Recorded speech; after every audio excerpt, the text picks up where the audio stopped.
Hey guys, it's Rob Knight, and today I'm going to take a look at the Tenba Shootout 24L backpack. A lot of times I'll review products when I might have had one trip to use it, or I might have just taken it around shooting with it for a while, but like I said, I've been lugging this thing around for a month, and gosh, I've had it in 105-degree weather in Las Vegas. I've had it in the desert, in the sand and the brush in Arizona. I've had it in 35 to 40 degrees in the mountains of North Carolina, and everything in between, all in the last month. So I think I've got a pretty good idea of what this bag can do. So I'm going to get into it a little bit, go over the bag, kind of what it does and how I use it, and maybe give you some packing tips that'll help you out. But here we go. Okay, I wanted to start by talking about the harness on this bag, because this is a really comfortable bag to wear and to carry around. Even fully loaded, I haven't weighed the bag with my computer and everything in it, but it gets pretty heavy even with a smaller camera kit. But these straps are super nice. There are lots of points of adjustment. You can adjust how far the bag is from the top of your shoulders, basically, with these adjustments here. It's got a nice sternum strap.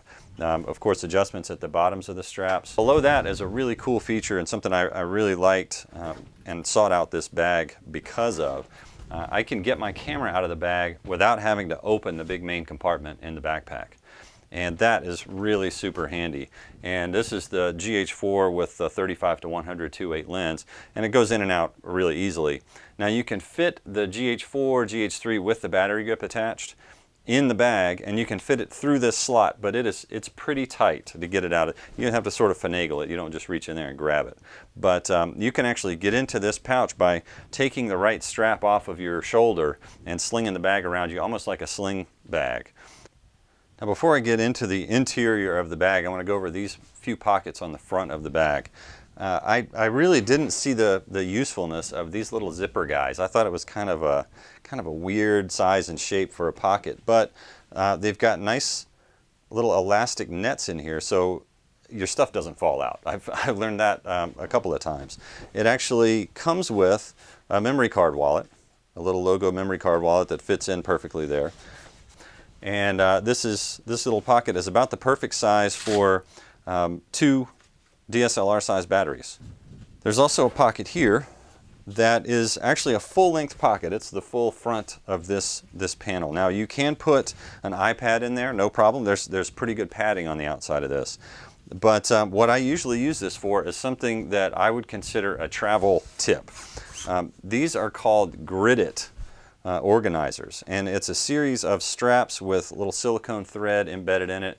They come in different sizes. This size is the, let's see, this is the G7 size, and this is almost exactly the same size as an iPad.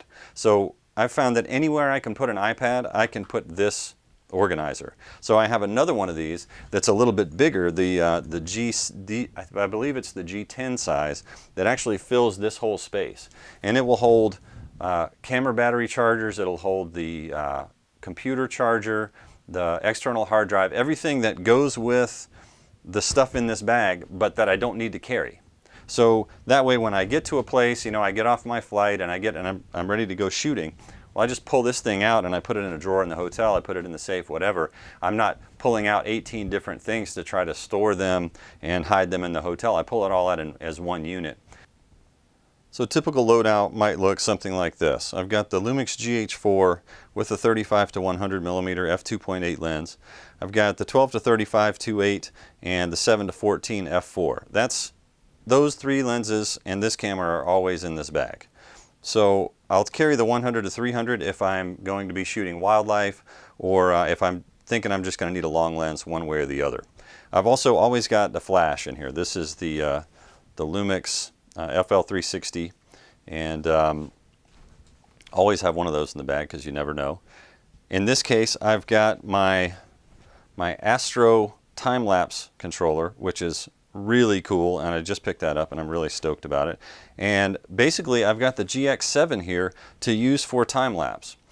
On the GX7 I've got the 20 millimeter f1.7 lens.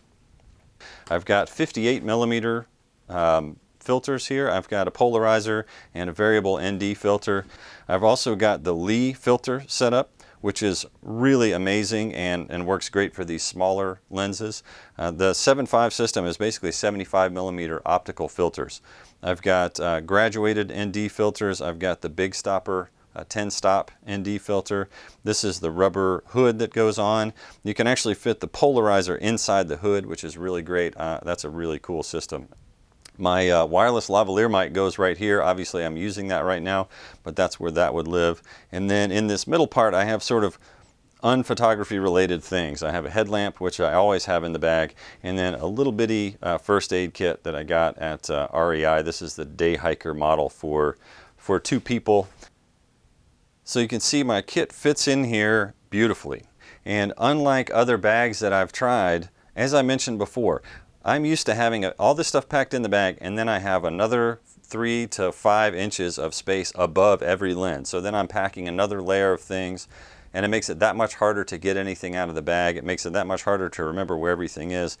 For me, the size of this bag, the interior especially, is just about perfect. So in case you haven't figured it out by now, I really dig this bag. The Tenba Shootout 24L has done something that no other camera bag has done for me in the last couple of years, and that is become my field bag and my daily driver bag all in one. I'm in the field using this thing, I'm working out of it, I'm shooting out of it, I'm grabbing it every day to come to the office and bring my computer and my camera equipment with me. And if I'm doing a presentation on the road, I'm giving a program somewhere, I just grab this bag. In fact, since I put my equipment in this bag, my camera gear, especially my lenses that I use most often, I haven't taken them out of here. And that to me speaks volumes. Now, there is one thing that I don't like about this backpack, and it's the same thing that I don't like about most backpacks. That is that it opens on this side. So what that means is if I'm going to set this thing down and get my gear out of it, the part that I put on the ground is the same part that I put on my back, right? So I had the experience in near Flagstaff, Arizona, and we're in this sand and scrub brush, and I've got to get in my bag. So I set the thing down, and it's got this really nice mesh material over the padding, which keeps you really nice and cool.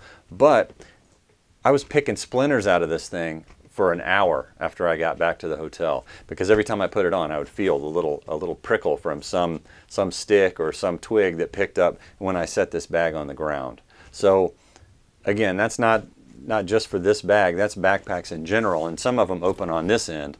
And I understand that this particular bag can't open from this side because of the computer pouch. I think if it was reversed and the computer went on the outside, this would be pretty much the perfect bag. I got mine from Hunt's Photo and Video. I'll put a link to the page on Hunt so you can find this exact bag there really easily. And thanks a lot, guys, at Tenba for making a killer bag. I haven't had a Tenba bag in a while. I had a messenger bag a few years ago that I really liked a lot, but this thing's built like a tank, and I dig it. So if you're using smaller camera equipment, this might be the way to go, because you can put a lot of that small gear in it and not have a lot of wasted space inside the bag. So thanks a lot, and I'll see you next time.